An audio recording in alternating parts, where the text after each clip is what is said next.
Okay guys, applicationii nuti fayyadamnee qarshii muraasa argachuu dandeenyu egaa kana fakkaata.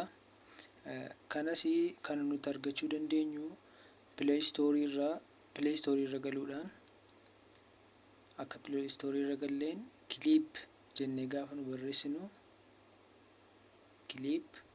barreessinu akkuma jalqaba kana irratti argaa jirtanu jalqaba sana irratti nu fida. Sana booda akkuma argitan clip claps reward your edee gaafa fidu interest edee gaafa nu fidu isatti buutu. Sana booddee waa'ee applicationicha ono akka kanaan hubachuu dandeessu. Kana malees applicationiin kun megaabaayitii meeqaa isa jedhuuf yaadda'uu hin qabdan jechuudha. Megaabaayitii 17 duwwaadha. Namoonni miiliyoonii 10 ol immoo applicationi kana buufatanii itti fayyadamaa jiru jechuudha. Applicationi kana buufatanii irraa hojjetachaa jiru. Reetii jiraas ilaaluu dandeessu 4.3 kana jechuun namoonni baay'ee itti fayyadamaa jiru jechuudha. Egaa gara applicationi kanaatti gaafa dhufnu applicationichi footoon isaa kana fakkaata akkuma argaa jirtanii. Gara applicationicha gaafa deemnu bucuusee isin tursuu danda'a akkuma argaa jirtanii. Amma keessa nagashee jira jechuudha. An kanaan dura waan galee jiruu fi isin processing gaafachuu danda'a. Akkuma argitanii kaatan $2.55 25 duwwaa 25.12 inni jedhu saantimaa jechuudha. Akka kanaan viidiyoo muraasa viidiyoo nama kofalchiisan viidiyoo kiiloobaaytii xinnoo ilaaluudhaan saantima argachuu dandeessu jechuudha. Gara viidiyoo tokko deemee isin argisiisa amma. Viidiyoodhuma kana ilaallume akkuma argitanii kilaappii gochuu dandeessu. Koomentii sheerii gochuu dandeessu achirratti. Gara viidiyochaa gaafa dhannoo waan inni fakkaatu isinitti argisiisa jechuudha. Viidiyocha gaafa laaltanii viidiyochi baay'ee dheeraa miti waan daqiiqaa tokko hin guunneen argachuu dandeessu jechuudha. Gara viidiyochaa gaafa deemnus mee isinitti argisiisa. Isa tuquudhaan viidiyoo isinii fiduu danda'a jechuudha. Bucuusee interneetiin koo baay'ee bu'aa waan ta'eef akkana tura. Isin immoo wifi qabdu taanaan baay'ee irra guddaa baay'ee gaariidha jechuudha. Egaa akkuma argaa jirtanii viidiyoo kana gaafa lakkaa'u gara jalaa sanarraa fiigaa jira jechuudha. Isa guutee fixee naa lakkaa'a jechuudha. Ilaa kunoo akkuma isinitti argisiise ishee naa lakkaa'a fixee achi darbee ka'ee 0 jedhee darbatee ka'ee lammaffaarra deebi'aara jechuudha. Akkuma viidiyocha dhaabdaniin immoo viidiyocha gaafa dhaabbatu ilaa akkuma argaa jirtanii firiiz ta'aa dhufaa jira. Akkuma argitanii firiiz jedhee dhaabatee jechuudha. Dhaabatee kana booddee hin deemu amma viidiyochi taphatutti jechuudha. Akkuma argaa jirtanii sila riiwaardiin irra turre amma riiwaardii naa ta'ee jira. Riiwaardicha tuquudhaan akkamiin argachuu dandeenya isa jedhu isinitti argisiisa.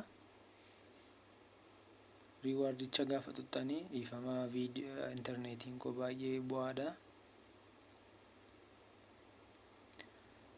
Riiwaardii gaafa tuqxanii akka kanaan isinii fida. Sana booddee akkuma argaa jirtan open isa jedhuu fi spin waan jedhu argaa jirtu. Jalqaba kanan isinitti argisiisu open see jettu see gara gubbaa sana gaafa see tuqxan akka kanaan isinii fida. Sana booddee kan gaafa isinitti buutanu kooyinii kilaap kooyinii 49 argadheen jira jechuudha. Kilaap kooyinii 49 argadheen jira. 25,012 inni ture dabalee jira jechuudha. Inni biraan immoo spin see jettudha. Spin gaafa isin gootanii gara spinitti isin geessa. Bucuusee eegduu akkuma argaa jirtanii meegaa spinii na fidee. Meegaa spinii kun wanti inni baay'ee irra guddaa ta'e doolaarii duwwaadha jechuudha. Kooyinii of keessaa hin qabu. Kan qabnu amma laakii spiniidha. laakii ispiinii kana gaafa isin tuqxanii yookiin riiwaardii isinii kennaa yookiin doolaarii isinii kennuu danda'a yookiin immoo kooyinii isinii kennaa. Kooyinicha walitti qabattanii jijjiirrachuu dandeessu gara doolaariitti jechuudha. Amma kooyinii kilaab kooyinii 100 naa kennee jira. Akkuma argaa jirtan gubbaadhaas dabalaa jira. Akkuma argitanii 25,000 jedhee dabalaa jira. Amma inni kuni saanduqa fakkaatu kuni riiwaardiidha jechuudha. Riiwaardii keessa nagasha. Riiwaardiin wanti inni gaarii ta'ee fi carraa baay'ee qabdu carrichatti fayyadamuu dandeessu jechuudha. Amma spiin goonee afinnu spiin 50 okay. Amma baakii goonee baakii gaafa goonu okay. Riiwaardii akkuma nama isinitti meekee riiwaardii saanduqa inni fakkaatu amma riiwaardii ta'ee jira jechuudha. Sorry. Riiwaardii ta'ee jira jechuudha. Kun akkuma argaa jirtanii riiwaard open jettuun jechuudha. Openii gaafa isin jettanii kun akka kanaan isinii fida. Sana booddee gaafa isin tuqxanii al tokkoof gaafa tuqxanii 25 godha jechuudha. Kooyinii kilaab kooyinii 25 naa fidee jira jechuudha.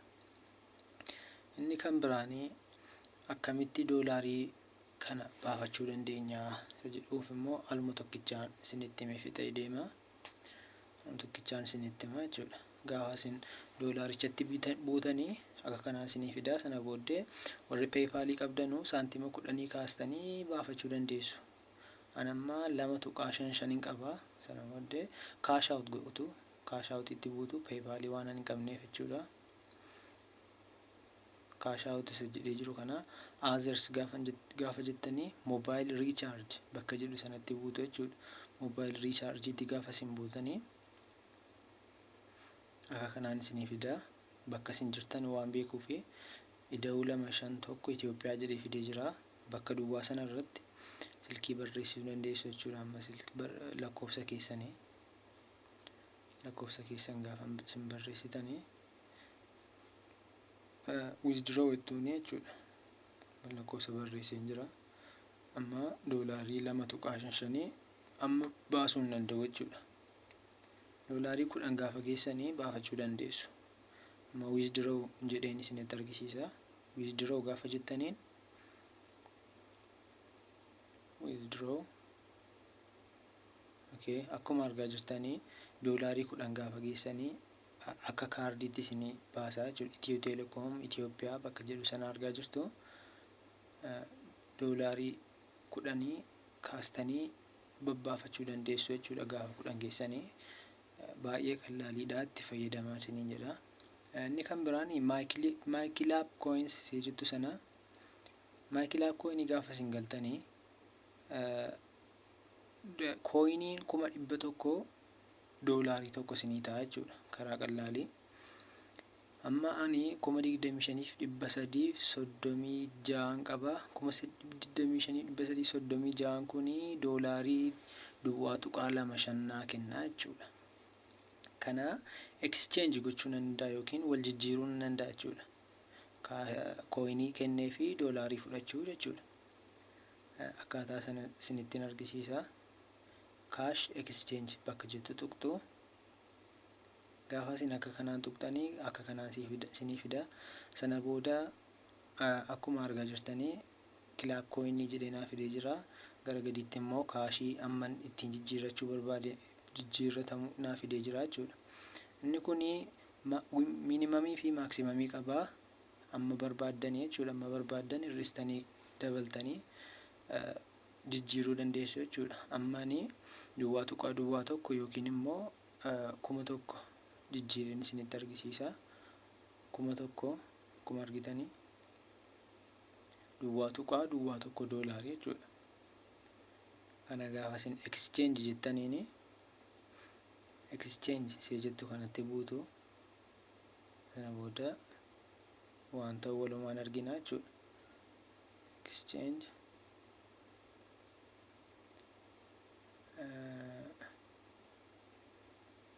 akkuma argitanii exchange successfully exchanged 1,125 isa ture 24,000 deebiseera jechuudha.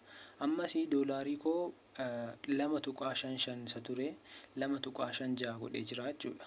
Jijjiiree jira jechuudha. Akkuma argitanii transakshinii saatiidhaa fi baratti godhame isinitti argisiisaa jira. Kana baay'ee qallaaliidha. Baay'ee salphaa waan ta'eef itti fayyadamuu dandeessu. Inni kan biraan geemii taphachuudhaan geemii taphattanii kooyinii ammana jedhamne argachuu dandeessu. Geemii gaafa taphattanii kooyinii isinii kenna. Kooyinii kanatti fayyadamuudhaan exchange gochuudhaan wal jijjiirtanii doolaarii keessan karaa silkii keessaniitti baafachuu dandeessu jechuudha. Akka kaardiitti jechuudha. Akka kaardiitti baafachuu ni dandeessu. Inni kan biraa gaafa viidiyoo adda addaa ilaaltanii notifiikeeshinii isinii fida. Notifiikeeshiniin kunis notifiikeeshinii keessa galuudhaan akkuma argitan notifications jedhee fidee jira.